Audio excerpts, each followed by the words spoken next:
အဲ့တော့အခုဗင်နီဇွဲလားကိုလည်းသူတို့ဒီမူရစေဝါကိစ္စနော်သူတို့ရရင်ရမရလို့ရှိရင်သူတို့အမေရိကန်ဝင်မယ်ဆိုပြီးတော့9ရက်ချင်းချောက်ထားတယ်နဲ့တူတယ်ဒီမန်ဒေးကစတယ်နဲ့တူတယ်24ရက်နေ့ကအဲ့တော့နောက်ွယ်ကနော်အဲ့ဒီနည်းနည်းပါးပါတော့ပါမှာပေါ့ဗျာနိုင်ငံရေးဆိုတော့လေဒါပေမဲ့အဓိကကတော့အဲ့ဒါမဟုတ်ဘူးလို့ယူဆတယ်ဟုတ်ကဲ့ဆရာဆိုတော့ဆရာကျွန်မစဉ်းစားမိတာကအဲ့ဒါဆိုလို့ရှိရင်လွှတ်တော်ကသွားနေတဲ့လမ်းကြောင်းပေါ့နော်လွှတ်တော်နဲ့အခုအစိုးရနဲ့ကရည်မှန်းချက်တူတယ်လို့ပြောလို့ရတာပေါ့နော်ဆရာဘာဖြစ်လဲဆိုတော့ဒီကြားပြန်ကိစ္စလိုဟာမျိုးတွေမိုးရစေဝါနှိမ်နှင်းတဲ့ဟာမျိုးတွေကအစိုးရကိုယ်တိုင်ကလည်းလောလောဖတ်ဖတ်လုပ်နေတာမျိုးတွေတွေ့ရတယ်လေဆိုတော့အခုလွှတ်တော်ကနေပြီးတော့ဒီအကြောင်းအရာတွေနဲ့ပတ်သက်ပြီးတော့တင်ပြလိုက်တဲ့အခါကျတော့အစိုးရဘက်ကရောဆရာဘယ်လောက်ထိဒီပေါ့ကင်တွယ်ဖြည့်ချင်းလာနိုင်တယ်လေဒီကိစ္စကိုလေအရေးယူဆောင်ရွက်လာနိုင်တယ်လို့ထင်တယ်လေဆရာအမြင်ပေါ့နော်ဆရာကြားပြန်ကိစ္စကအခု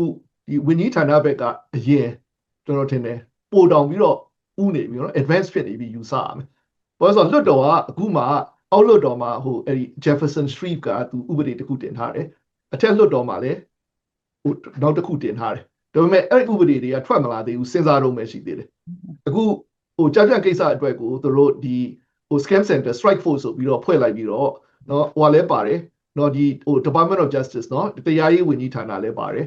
FBI လည်းပါတယ်ပြီးတော့မှ United States Secret Service လေအဲ့လိုအထူးထောက်လှမ်းရေးနော်ရုပ်ဝဲထောက်လှမ်းရေးအဖွဲ့လည်းပါတယ်ဆိုတော့တော်တော်ခိုင်ခိုင်မာမာမြန်မြန်ဆန်ဆန်လုပ်နိုင်အောင်လို့ task force တော့မပြောဘူးသူတို့ strike force ပြောတာမြန်မြန်လုပ်နိုင်အောင်လို့ဆိုတော့ဒီအစိုးရပိုင်းဝန်ကြီးဌာနပိုင်းရတောင်နော်တော်တော်ဥနေပြီနောက်ထပ်ပြီးတော့ထုတ်မဲ့ဥပဒေတွေကအဲ့ဓာတွေကိုသူတို့ပိုအားကောင်းအထောက်ပြုဖို့အတွက်ပဲလုပ်လို့ရတော့မှာ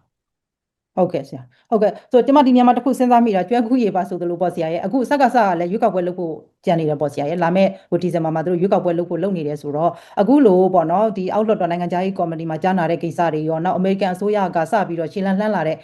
ဟာတွေကဘယ်လောက်အထိအဲ့ဒီအပေါ်မှာသွားပြီးတော့တက်ရောက်မှုရှိနိုင်တယ်လဲဆရာ